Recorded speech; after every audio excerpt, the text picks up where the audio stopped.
Hello, everyone, and welcome to episode 55 of the Stomp the Bus show. I'm your host, Mark Harris, coming at you solo for this episode. Before we get into it, please like and subscribe on YouTube, rate and review on your podcast app of choice. That is apparently pretty helpful for any level of show, but especially for a small show like this one. All right, let's get into it. I think just now Arizona State committed its ninth turnover against Fresno State. Probably another interception, maybe another fumble. I don't know. Just if you're watching this, you know what happened. Just an awful game. I mean, the worst ASU game I've ever seen. Oh, maybe. The Eastern Michigan game actually is probably higher.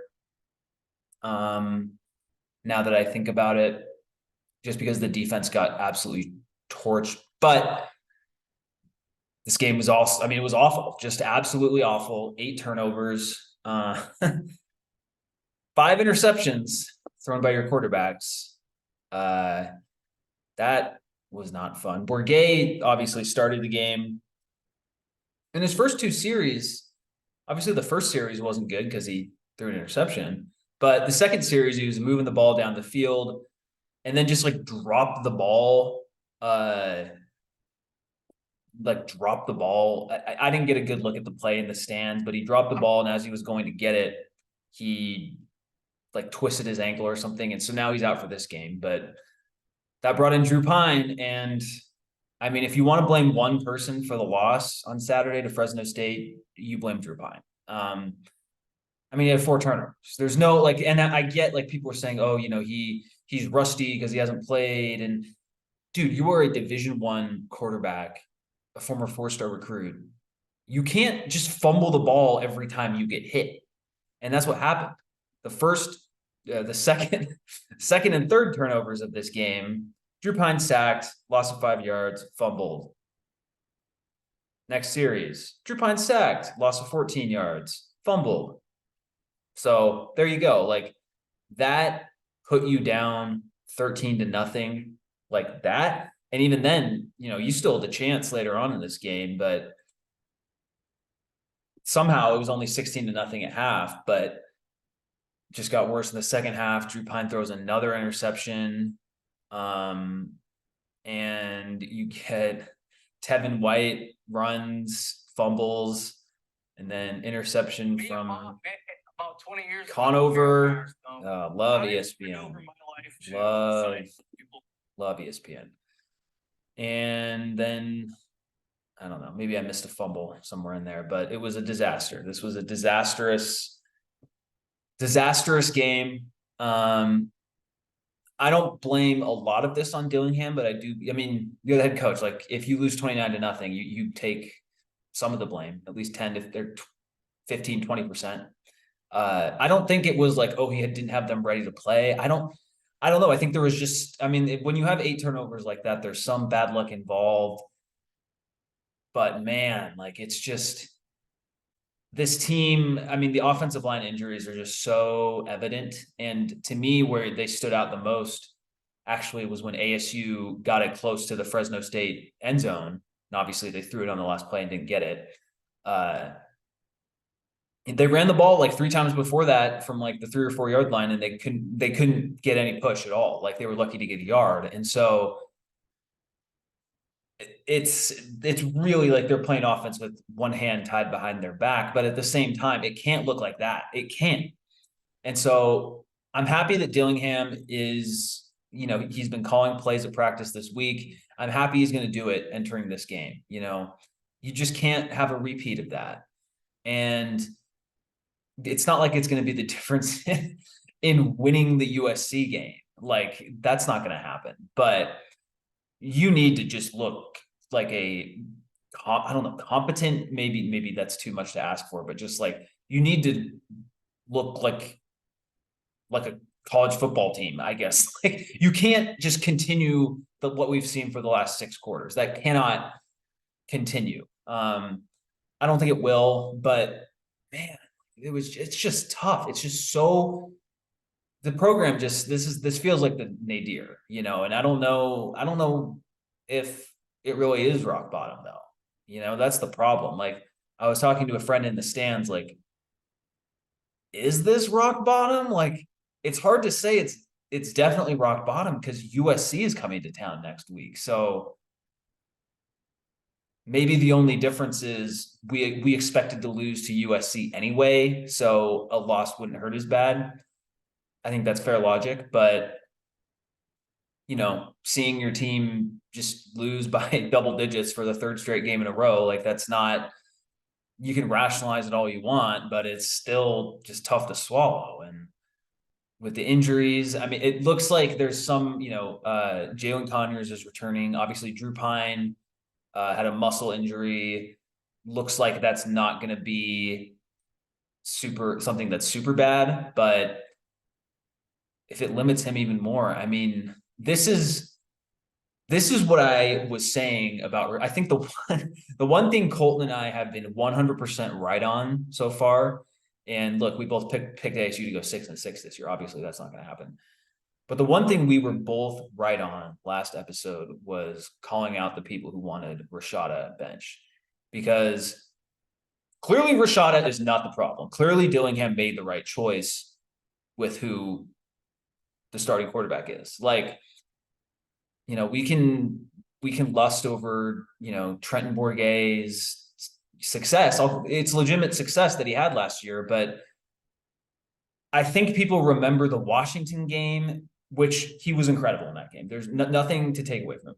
I think people remember that game in the Colorado game and the Territorial Cup. I'll give him credit, even though there were turnovers in that game, in the Territorial Cup as well. He moved the ball. Those were good games of his, but Colorado, I don't care that they beat Colorado. Like, that was a terrible team. And then against U of A, you still lose. But in the other games, it's not like he wasn't good against Oregon State or Washington State.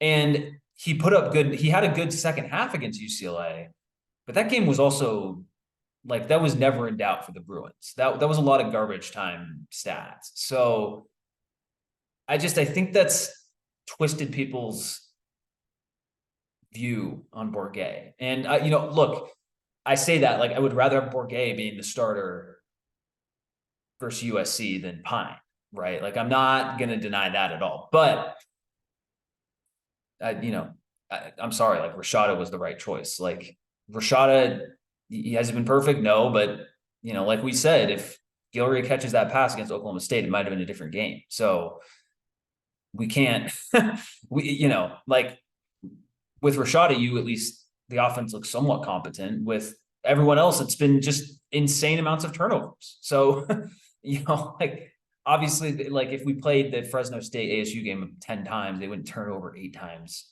each game. But still, like, they only play one game, and that's what happened. And so that's why of course, Rashada is now injured with an undisclosed injury for the whole rest of it's not the rest of the season, 4 to 6 weeks, but feels like the rest of the season, most of the rest of the season. And so they say they're going to redshirt him. I like that, just as long as he's coming back. And who knows what on that front, man. Like, the NIL situation doesn't seem that good. The fan support is just at an all-time low. It feels like I'm going to get into some of the, how ASU could fix this very quickly, but they don't.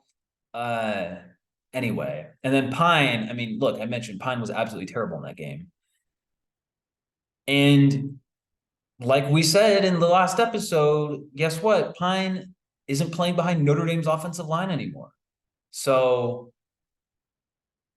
it showed. It really showed. Like, this guy was not used to just, like, high levels of pressure, which I can't blame him. Like, don't get me wrong, I would fumble the ball a bunch of times in that situation too. But the difference is I haven't, been a starting quarterback at Notre Dame in the past. Like, he needed to be better. Like, Conover, whatever. Like, he's the 4th string quarterback. I mean, and we might see a good chunk of Conover for the rest of the season too. So, but Pine just has to be better, and he can't just fumble the ball when he gets hit. That can't happen. it's just this bleak, man. Like like we didn't know how this season was going to go entering the year, but the injuries have just been so catastrophic. I mean, to lose Glass as left tackle and Boley at right, just there you go. That's your two best offensive linemen gone off a unit that wasn't like the offensive line wasn't, the high point of the team to begin with. So that's troubling. Cade Briggs not playing. You have other guards not playing. It's just a mishmash of guys up there, and that's it's not a recipe for success. Hopefully, I don't with Dillingham calling plays. People might say it's a lot on his plate. It probably is, but it's better. I'm glad that he's showing the willingness to change things up and not just be like, oh, we're going to go with Bo Baldwin because that's what we brought him in for, and that's the plan, and we're not gonna hit the panic button just yet. It's like, no, you should be slamming the panic button. Okay, like there's nobody expected this type of start. Okay, you may have expected them to go 1-2 to start, but to get shut out at home and lose by 29 points to Fresno, like, sorry, like that's just like changes have to be made. There's no explaining that away. Like even with the 8 turnovers, and obviously that's not like a repeatable thing that's going to happen, but it's not. I don't think they would have won the game if they only committed 3 turnovers. So the offense just there's so much issues, and I hope that with Dillingham calling plays, it looks a little better. Like that's how Dillingham became a head coach so young, is because like we can say that he's a good leader, we can say recruiting and all this, but like it's because he can call plays. Like that's how he was so good at Oregon. So and developing players obviously as well. So but it's just it's funny. I got a text from Colton before the game, and it was a link to the Oklahoma State South Alabama game with South Alabama leading by a lot. They went on to win that game 33-7, and that was like, oh boy, like that doesn't necessarily. I remember thinking that doesn't necessarily mean ASU is in a bad spot this game, but it's not a good sign if you lost to a team that is now getting killed by another Group of 5 team.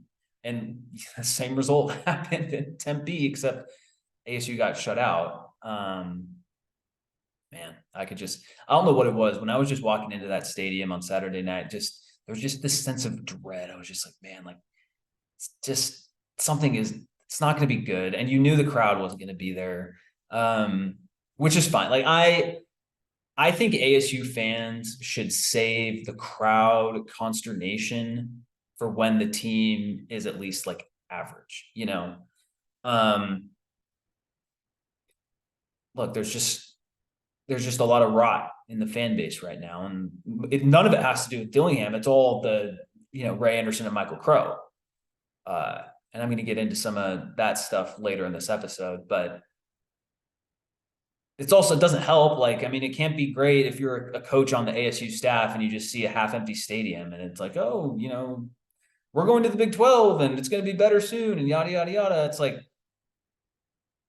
they don't like it though. I mean, the coaches don't like it, but they also they can't say anything. Like, sorry, like you guys, first of all, what you were coming into at ASU. Like, again, we're not in a small town, where ASU is the absolute number one option. And when you combine that with the just deep, deep levels of mistrust fans have with the administration, the sports administration, and you add in a team that isn't that good, then this is what you get. And so it's just one big poop tornado, Other than the defense, so the first drive, Fresno State goes right down the field and scores. That was that was just like a gut punch in the stadium. I was like, oh man, just they score right away. Like that sucks. But I mean, ASU held them to one more touchdown It was Fresno's first drive of the third quarter. But other than that, it was all field goals, 8 turnovers, and Fresno State scored 15 points off of those 8 turnovers. I mean, I thought the defense, like, they played really well, man. Like, and I think a lot of the ratings have them pretty highly regarded as well. I don't think it's, relative. I think they were like 25th or like in the 30s and among one of the metrics site, one of the college football sites that like ranks teams analytically. Their defense ranked like pretty high relative to the rest of the country. And I mean, I can see it. Like the week before they held Fresno State to 0 yards rushing in the first half. This past week, held Fresno State to 69 yards rushing. Now it's a little that I hate how college football does that because they sacked Mikey Keene 7 times for 65 yards. So either way, like you either took those 65 yardage off the passing game total or off the running game. It's still impressive nonetheless. And it's not like they got gashed on the ground either. I mean, their longest, they gave up a 14-yard run, a 15-yard, but I mean, I don't know, like that wasn't why ASU was losing the game. Like it was because Keene was completing passes, most again, short passes for the most part, other than one touchdown. But like, I'm sorry, like I am like the defense has not been the issue this year. It was not the issue against Oklahoma State at all. And even against Southern Utah, it wasn't an issue either because one of those touchdowns was a block punt. So, I'm impressed by the defense, and I'm impressed. Again, Coach Brian Ward, like, he's done a good job. He's done a good job, and anytime you get 7 sacks, like that's a fantastic, or 6 sacks, it is.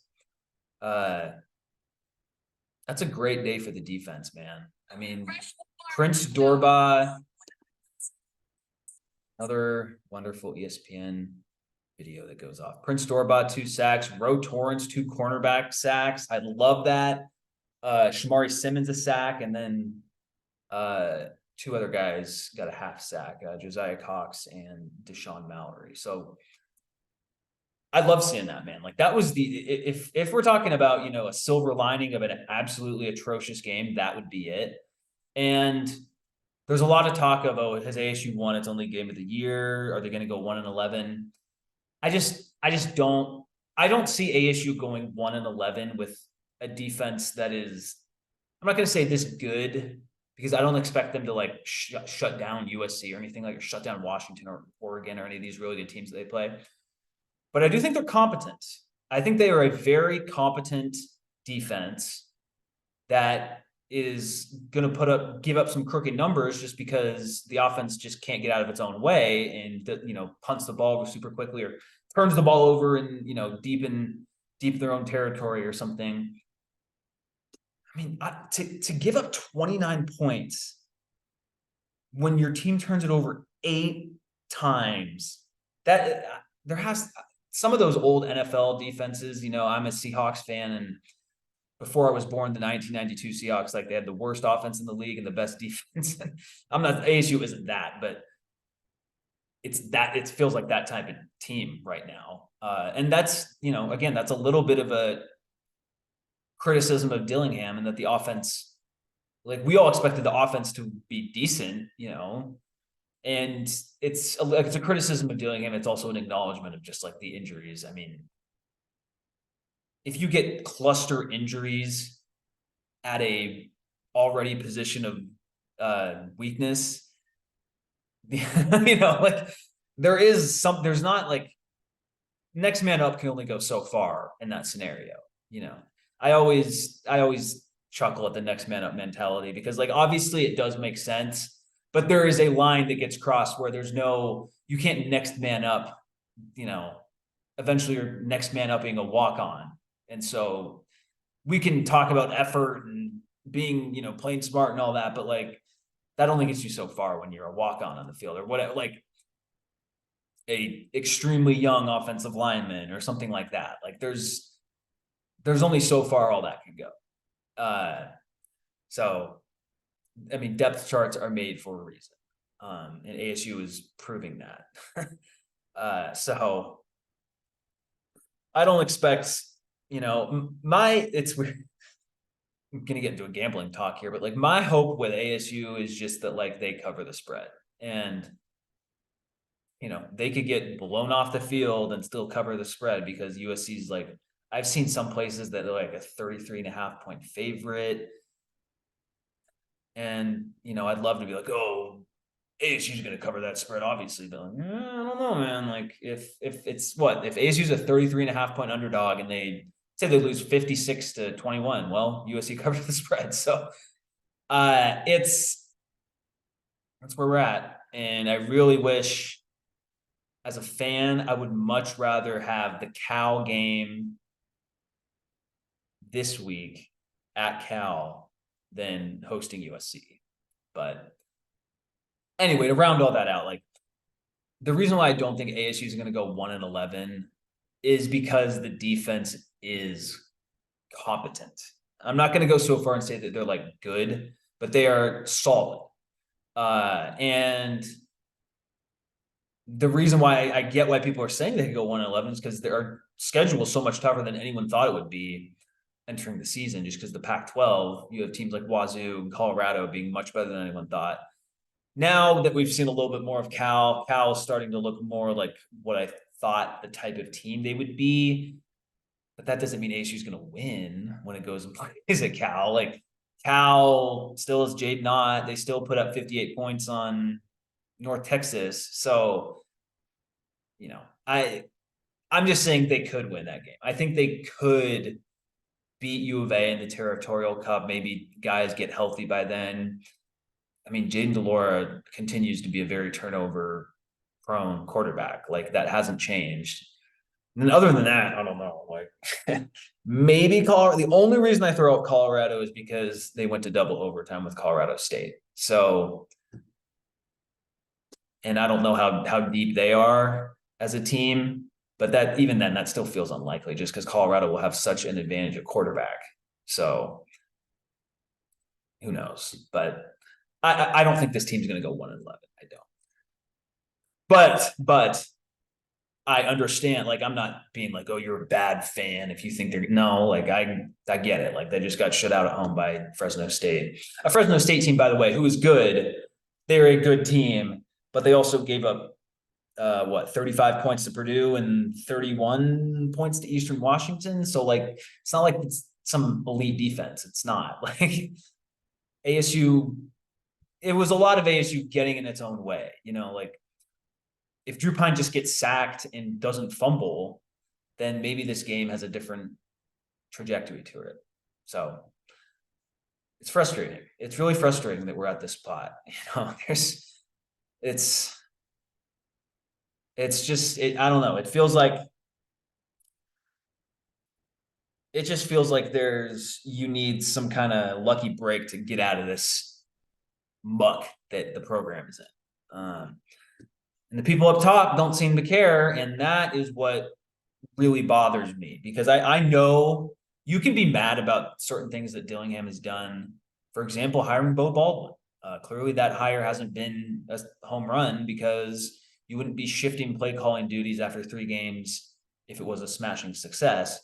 But if you're Dillingham, you have to do it. Like, throw continuity out the window. I don't care. You have to have a better product on the field than what it's been. So, maybe it won't look great, but I mean, if ASU gets to like 21 points against USC, and I know that USC's defense isn't that great, but I mean, ASU they got shut out by Fresno State. So if they get to like 21 points, I don't want to say like, oh, I'll be happy, but like, I'll be more encouraged looking at it through the prism of how is this going to affect ASU the rest of the season, if that makes sense.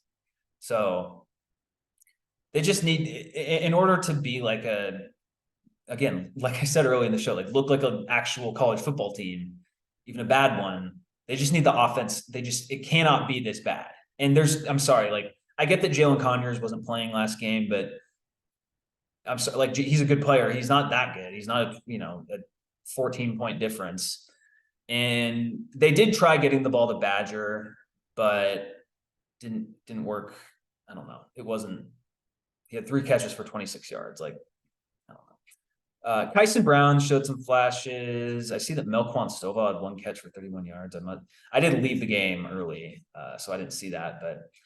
And then Cam Scatabo didn't do a lot on the ground. Can't blame him. But 1 catch for 11 yards. He needs to be a much bigger part of the passing game when USC comes to town. He has to be a much bigger part because they may not be able to run the ball against USC. Again, this line can't get any push.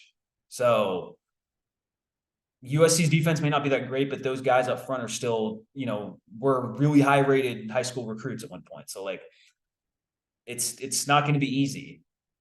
And that's why they have to get Scatabo involved in the passing game. And he's a good receiver as well. It's not unnatural for him to do that either. So I've also, Cartman's going on about incorporating a lot of motion into the game. I love that idea. Anything offensively that you can do to gain some type of an edge, to get one more first down, to, get 1 extra yard, whatever it may be, it all has to go into this game. It just does. So I'm just, I don't know. It's sad because it's like, as an ASU fan, ASU is going to lose. That not only they're going to lose, they're going to get blown out. It's just, what type of blown out is it? Like, is it 42-0 at half type of blowout? And then you just kind of, just run out the string for the rest of the game? Or is it like 28-7 at half, which would still be bad, obviously, but it's just a little bit more respectable, I guess. I mean, it's a 21-point difference than 42-0. But that's where we're at. Like, we're like, okay, they're going to get blown out. What type of blowout will it be? What will the difference be? Will they actually cover a 33.5-point spread that's usually reserved for, Power 5 teams playing FCS teams? So, I mean, ASU hasn't covered the spread in any of its 3 games so far. So when you look at it that way, and I know I just praised the defense. If the defense forces 1 punt or, stops them on 4th down in the first half, that is a win. That is a win, 100%. Because, look, maybe one of these safety blitzes, corner blitzes, maybe one of them, Williams doesn't expect it, but man, like, he can just run away. He can just, he's going to be the number 1 pick in the draft. He's a great player. Like, it just feels like, this feels like this would be better reserved for like a preseason high school practice between the 6A team in Arizona. That's, like a Chandler, Red Mountain type of team, or not Red Mountain. I don't know. One of the powerhouse high schools in Arizona, versus like some team from like Flagstaff, where it's like, hey, we're going to play them. We'll see how we match up. There's no pressure, whatever. We're going to lose because they have better players, but we'll at least get some reps in. It's like, that's kind of how this game feels. So, I don't really have, in terms of a score prediction, 56-21 feels about right. It does. So that's fun. And I wouldn't blame I wouldn't really change my opinion on the defense because of that, so that's where we're at in ASU football land. But I saw some things later this week that just got me upset. I'm going to share my screen here.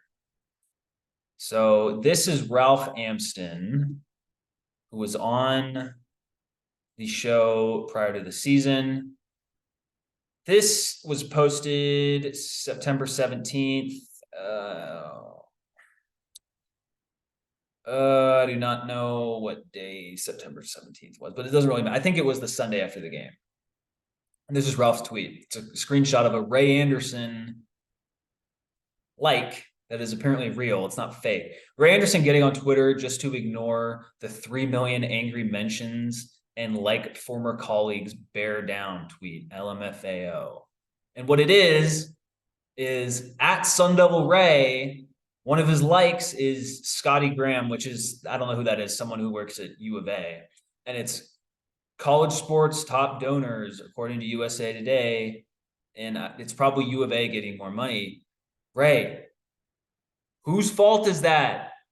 Whose fault is that?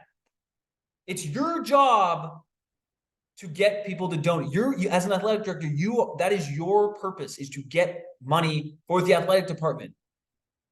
And now you're being like, oh, well, U of A, they're doing it much better. It's like, well, maybe that's because you've alienated a good portion of the fan base and you made a terrible hire that set the program back and you didn't recognize it until it was too late because you wanted to give your buddy every possible chance to succeed. And it all culminated in a freaking loss to Eastern Michigan last year. So I don't know. Maybe Ray Anderson is only still employed by ASU just so Michael Crow has a punching, someone to absorb the punches from the fan base. But it's just unacceptable behavior. I mean, just unacceptable. I mean, if you're Michael Crow and you see that your athletic director is liking U of A people's stuff about how they're getting more money, like who's already been doing not a good job, by the way, in the eyes of everyone else, but Michael Crow, apparently. That's what's so frustrating is like, it just feels like the light at the end of the tunnel is further away than it should be. Much further away, because the people at the top clearly just don't care about ASU football the way that they should. They don't. And you have, Chris Cartman, really interesting interview on Bickley and Murata. That would have been Tuesday. He says best thing to happen to ASU football or ASU athletics is for Ray Anderson to not be there. I agree. He also says he's spoken with several, quote, prominent boosters who aren't giving money to ASU until Ray Anderson is not employed. So, I have an interesting reaction to that because for one, it shows that Ray Anderson is literally holding this entire athletic program back. Like it just does. Like you need more money for NIL, everything, and you're not getting it because of one guy. Now, is there a little part of me that is like, hey, rich donors, it would be great if you just still gave anyway, because like ultimately all these losses still count. Who knows how long Ray Anderson is actually going to be there. And this will help, programs. So like, even if you don't like the guy running your favorite program, it's still your favorite program and they need money. But that's only like 10% of my brain. The rest of it's like, okay, Michael Crow, why is he still here? Like, what has he done? Football, not, again, worse than when he took over. Just absolutely 100% worse. There's no argument. Basketball, you know what? I'll give him credit. Hurley has turned out to be a decent hire. Baseball, nope, not at all. You stuck with Tracy Smith way too long, and the program they should have made the tournament last year, but they're still climbing out of it. Women's basketball, no, not at all. They went winless in Pac-12 play this past year. So, those are the biggest sports that people pay attention to. We can, I get the ASU volleyball's having a great year. Like they deserve credit. Like the swim team's great. Men's golf is great. Softball had a good year 2 years ago. That's all fantastic. Like I'm not disparaging those, but in the world of reality, you can't just be like, oh, we have a great volleyball team and a great, softball team every once in a while. So our athletic department is doing great. It's like, no, like people, you need to care about football, man. You just have to. And the problem is they do care about football, but they think they can outsmart everyone. Oh, if we do it the NFL model, then that's going to bring in a bunch of 5-star recruits because Herm Edwards is the coach and their dad might have seen him on NFL Live 10 years ago. Like, yeah. I remember when I was at ASU, still as a student reporter, and there was word of Herm Edwards being the future hire. I asked some of the players, remember Kobe Williams, number 10, great player. He one of the most underrated Sun Devils, I'd say, in the last 10 years. I mean, he wasn't like a future NFL guy, but like he was a good like number 3 receiver, man. Like he was a good player. And I remember asking him, like, hey, like, what's your familiarity with Herm Edwards? He was like, I don't watch ESPN. Like I know the name, but like I don't watch NFL Countdown, whatever show. Like, no Gen Z, anyone who they were recruiting doesn't give a blank about Herm Edwards. Okay, it's not like he's Deion Sanders where he has just charisma, and he's just clearly a better coach too, by the way. So it's just that is just like there's literally like honestly, it's crazy that this solution is so simple. It's so simple. It's literally staring everyone in the face. The entire fan base knows what the problem is. The donors obviously know what the problem is. And Ray Anderson, the second highest paid AD in all of college sports, which is insane. Insane. It's this is coming from taxpayer money. Oh, okay. I don't know. I actually don't know if his salary is from taxpayer money, but so that might not be 100% true. I will say that, but he is a public employee. He is a state public employee. That is 100% for certain. And he's just doing a bad job. And it's not that nobody seems to care. Everyone cares, but the guy who's his boss doesn't care.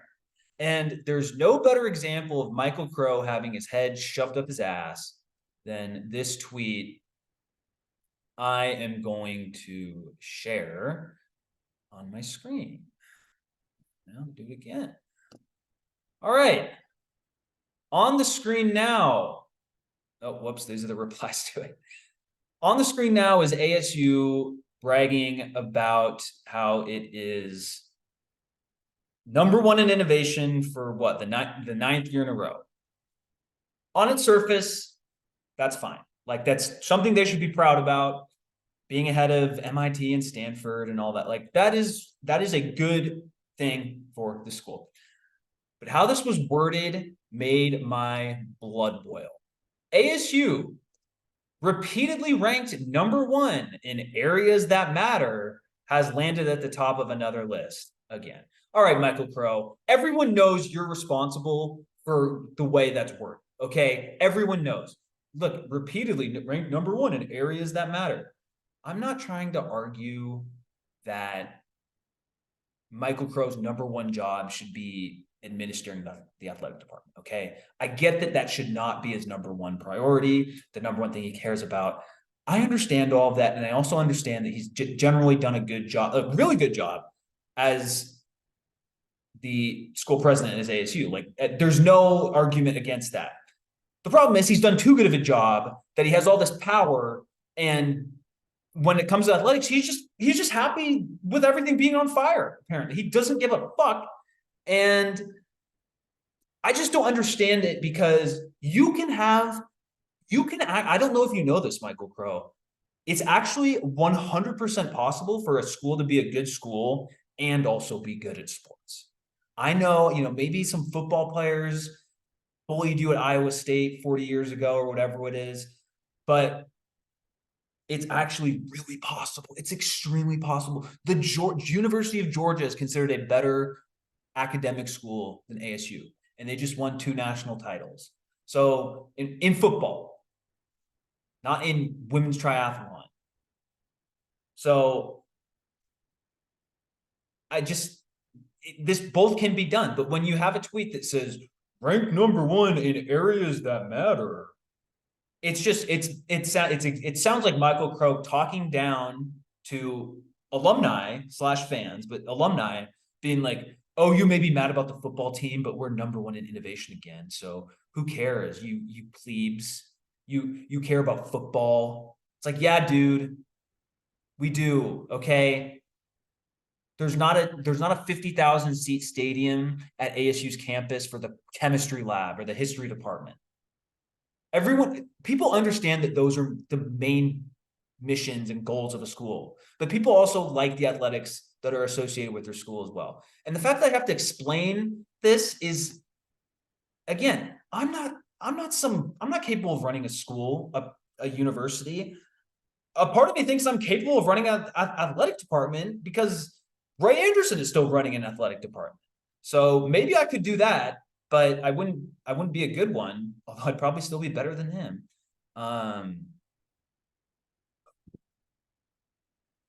It's so frustrating when the team that you care for, that you care about, the leadership clearly doesn't care at all. And it's not that they don't care. It's like they're like laughing at the fans for being upset that they're bad. That's what bothers me. If you just don't care, again, you would still be upset. Don't get me wrong, but it's not like, oh, you're upset that we're bad at football and we completely wasted hiring Herb Edwards when no one else was ever going to hire him. You're just not intelligent enough to know that we're number 9 or number 1 in innovation for 9 years in a row. Cool, bro. Do I get paid more on my next paycheck because ASU is number 1 in innovation? Do I get any tangible value in my life? Any? No. Guess what? When ASU wins football, I'm not saying it like changes my life, but it makes my weekend better. It does. It has a small tangible impact on my life. Anything that ASU, like all the research that, like all of that, like that's important. And again, in the grand scheme of things, it is more important than football, but it doesn't mean that you can just let football just rot and become a smelling carcass. Football and revenue generating sports just become a rotting carcass and be like, oh, why do you guys even care about that? Like, all my professor friends, they don't care about that at all. But I don't know, maybe you're just not smart enough to understand that our academics are better than they used to be. And again, like that's good. Like it's good that they are. I'm not saying that, but it just really frustrates me. And the other thing is, oh, you're bragging about being innovative. Okay, great. Like there's it's not like ASU is actually moving up to being, it's not like ASU is like a top 50 school in all these rankings, and it never will be because you keep admitting so many people. It's impossible for that to be the case when you have so many people coming in, which is fine. That's one of the reasons I love going to ASU, because it felt like, you're interacting with a more representative slice of the actual human population than you would at like an elite school. I have a friend who went to Santa Clara, and like he was telling me that everyone was rich, and so it's like I would rather go to ASU and interact with more normal people. But like when you can't have it both ways. You can't be an Ivy League school. You can't like pretend you want to be an Ivy League school, but then also admit like 50,000 freshmen every year. That's not how it works. So it's like, congrats on being number 1 in innovation. It's a completely nebulous stat. So like, cool. Like again, my life isn't impacted at all in that. And by the way, 95% of the people on campus, the students, their lives aren't changing either. That's the other thing. So yeah, it just shows, it's just a perfect little window into how the people up top care about the fans, care about the boosters too. Like those are the people who actually have money that can have some sway. They don't care about them either. And now you're not getting their money. And guess what? It's just a doom loop, especially in the NIL era. So it just blows my mind. I mean, it's just another example of just trying to outsmart the room and not admitting when you're wrong. And it's a life lesson, honestly. But I mean, I'm just so glad we got into the Big 12. Like, I am so glad that Michael Crow's, his arrogance, it's a good word, didn't cost us going to the Big 12. And it probably almost did from the way it played out. But because if it is very believable. Again, this didn't actually happen. It is believable that he just would have been like, oh, you know what? We're going to stick to our academic values and we're going to stay in the Pac-5 is what it would have been. And that'll show them all those crazy, rabid people in the middle of the country who aren't smart, blah, blah, blah. It's like, dude, like, you just don't get it, man. You don't get it when it comes to sports. And okay, this is the last thing I'm going to say is having a really awesome football program will make the school more money. More money. I know you care about that. I know that you do. Because you're selling all the land around ASU to have all these cookie cutter gentrified apartments. So you clearly care about money on that end, but when it comes to more money in terms of people being in downtown Tempe more often, more people coming to the school for the football program, just more people being in the stands, buying refreshments at the game, all of that means more money, more prominence for the front porch of your school. The front porch. Well, right now the front porch has a dead cat rotting on it, and there's an active wasp nest, and there's, you know, a bag of dog poo that's been lit on fire by some local kid. That's what's going on at the front porch of ASU right now when it comes to its football team. So I mean, just that tweet from ASU, because again, there's no way, I just don't believe that some social media, whoever's running their social media, ASU would type out ASU, comma, repeatedly ranked #1 in areas that matter, has landed at the top of another list. That's not being written out by the social media person who's making 45K per year. That is coming from someone up top. And when you say rank #1 in areas that matter, you're clearly indicating that you don't think ASU football matters. So showing yourself on that. All right. Done with that. Just in terms of the football game this weekend, I'm hoping for ASU offense to just look more functional. If they could get to like 28 points, that would be awesome. It wouldn't, you know, have any sort of impact on them winning the game, but it's the last time USC's coming to town. You know, I don't know. I don't even have any feelings on that. I'm not really going to miss them. Honestly, like I know some fans are just like, oh, I'm going to miss playing USC. I don't really care. I don't, you know, we're going to the Big 12. It sucks, but that's what's happening. And so I'm just not worried about it from that sense, but for a lot of people, it'll be sentimental. So hopefully ASU doesn't give them a complete, absolute terrible game like they did last time. All right. Well, thank you for watching, to the dozens of you who are. And as always, go Devils.